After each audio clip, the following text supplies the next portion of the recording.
নমস্কার, আমি অন্তরা। ঠাকুরের কথা চ্যানেলে সকল বন্ধুদের স্বাগত জানাই। পরম গুরু শ্রী শ্রী রাম ঠাকুরকে প্রণাম জানিয়ে ঠাকুরের কথা নিয়ে আমি আবার আপনাদের কাছে সকল বড়দেরকে প্রণাম জানাই।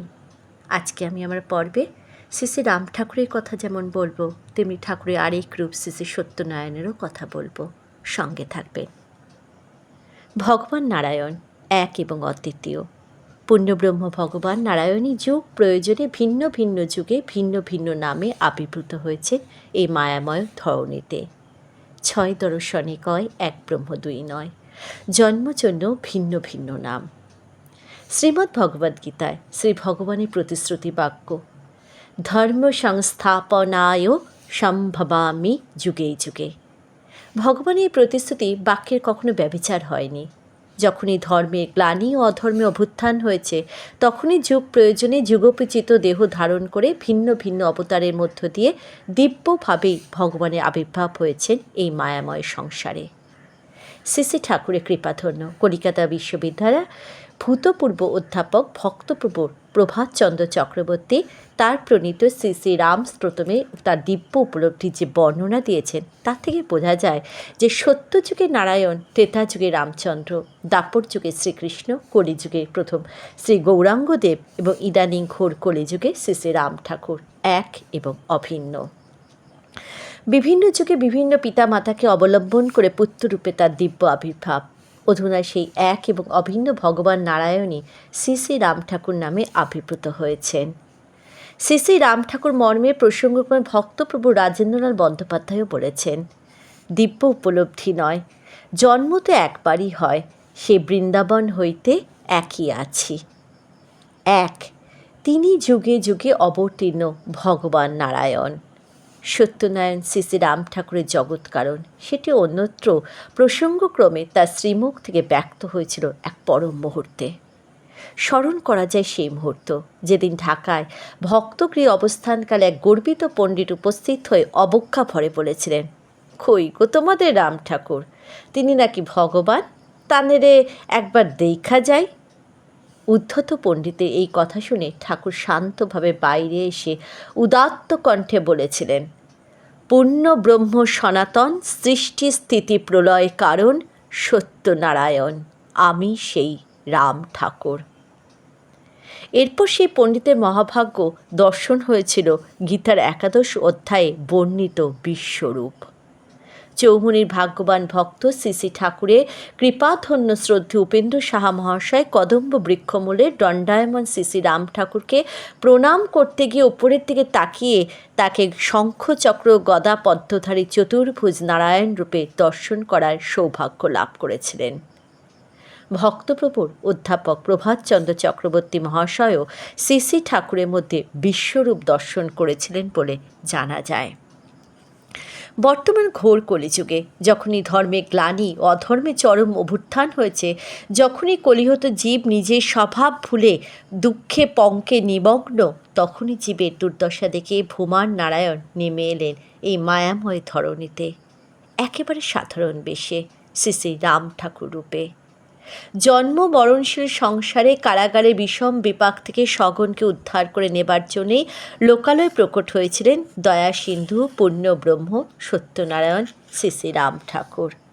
শ্রী শ্রী ঠাকুরের শ্রীমুখের বাণীতে জানা যায়, সত্য যুগদে পূর্ত অক্ষয় তৃতীয়া তিথিতে তিনি তার দিব্যভাবে মাতৃগর্ভে প্রবেশ করেন। শ্রী শ্রী ঠাকুরের দিব্য প্রকট লীলাকাল প্রায় 90 বছর হলেও প্রায় অর্ধাংশকাল তিনি লোকলোচনে অন্তরালে কাটিয়েছেন বলে জানা যায়। এই সময় তিনি অরণ্যে পর্বতে বহু স্থান অতিক্রম করেছেন, বহু অলৌকিক ঘটনা প্রত্যক্ষ করেছেন, বহু সাধু মহাত্মার সান্নিধ্য লাভ করেছেন। এই সময় তিনি গাজিয়াবাদে গভীর অরণ্যে হিমালয়ে কঠোর সাধনা করেছেন। হিমালয় কঠোর সাধনার পর তিনি তার গুরু শ্রী অনঙ্গদেবের নির্দেশে জীব সেবা ও জীব উদ্ধারের জন্য লোকালয়ে ফিরে আসেন।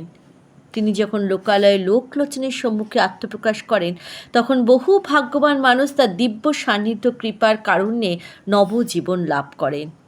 এই সময় তিনি জীবের পরম হিতৈষীর মূর্তিতে সগণের গৃহে গৃহে নিকটে নিকটে ঘুরিয়া সকলকে একান্ত আপনজন হিসাবে আকর্ষণ করিয়া প্রাণীর ডোরে নিত্য নিত্য ভগবৎ পদে গাঁথিয়া নিয়াছেন। অনিত্য সংসারে ভ্রান্ত অশান্তি আসক্তি হইতে উদ্ধারের পথে টানিয়া লইয়াছেন।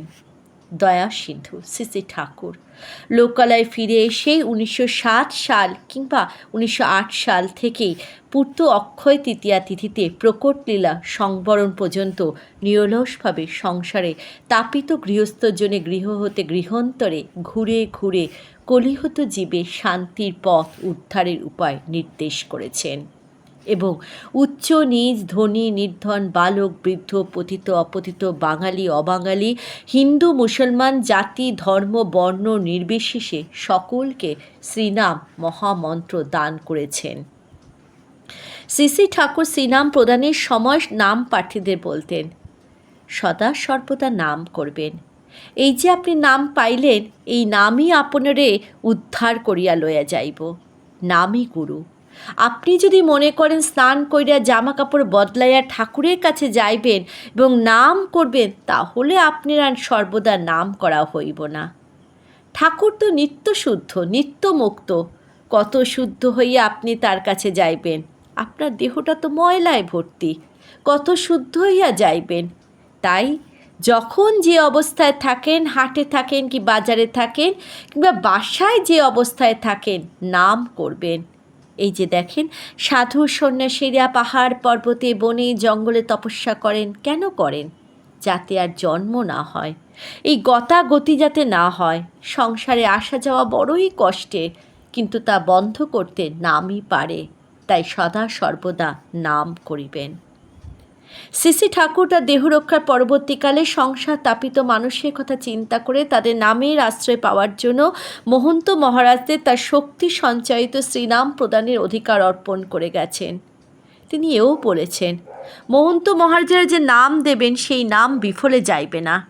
তিনি আরও বলেছেন, মহন্ত মহারাজরা যে নাম বিতরণ করেন, স্বয়ং কৈবল্যনাথই তাগো মধ্যে থাইকা সেই নাম দেন। শ্রী শ্রী ঠাকুর সর্বকালে বিরাজিত চিন্ময় পুরুষ। শরণাগত ভক্তের জন্য তার কৃপা সর্বকালেই লভ্য। তিনি বলে গেছেন, আমি ফটোতে সর্বদাই বিরাজিত থাকি। বস্তুত রোগে শোকে আপদে বিপদে শ্রী শ্রী ঠাকুরের চিত্তপটে ভক্তের আকুল প্রার্থনায় প্রাণবন্ত হয়ে সান্ত্বনা বাড়ি সিঞ্চন করেন এমন বহু প্রমাণ রয়েছে তার জীবনী গ্রন্থে। শ্রী শ্রী ঠাকুরের চিত্তপট তার জীবন্ত মূর্তি। শ্রী শ্রী ঠাকুর শ্রীমুখে বলেছেন, বরিশালের 2 ভক্তিমতী মহিলা ফটো থেকে কথা পায়।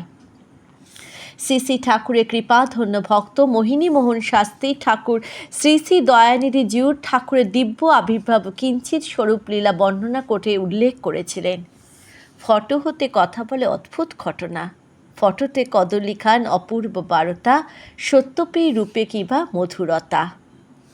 শ্রী শ্রী ঠাকুর কুঞ্জলাল মজুমদার মহাশয় সহধর্মিণী কিরণবালা মজুমদারকে বলেছিলেন, কলিকালে সত্যনারায়ণ জাগ্রত। সত্যনারায়ণের সেবা ছাড়া জীবের মুক্তি নাই। আপনারা সকলে সত্যনারায়ণের সেবা করুন। বেদবাণী 2য় খণ্ডে বলেছিলেন, সত্যনারায়ণকে ভুলিবেন না, তাহার কৃপায় এই মরুভূমি হইতে জীবের মুক্তি হইয়া থাকে। শ্রী শ্রী ঠাকুর এও বলেছেন, সত্যনারায়ণী জীবের জন্ম মৃত্যু জরা বদ্ধ হইতে মুক্তি করতে সমর্থ। সত্যনারায়ণের সেবা করিবেন। তিনি আরও বলেছেন, সত্যং পরম ধীময়ী, সত্যের দাসকে জমের কোনো অধিকার নাই। শ্রী শ্রী সত্যনারায়ণ পাঁচালিতে আছে, পতিত পাবন গুরু সত্যনারায়ণ, যাহার কৃপায় তরে এ 3 ভুবন। পাঁচালিতে শ্রী শ্রী সত্যনারায়ণের সেবার মাহাত্ম্য ও লীলা কথা মাধুরী ছন্দাকারে সুন্দরভাবে বর্ণিত হয়েছে, যা প্রকৃত ভক্ত মাত্রই অমূল্য সম্পদ হিসেবে বিবেচিত। জয় রাম, জয় গোবিন্দ।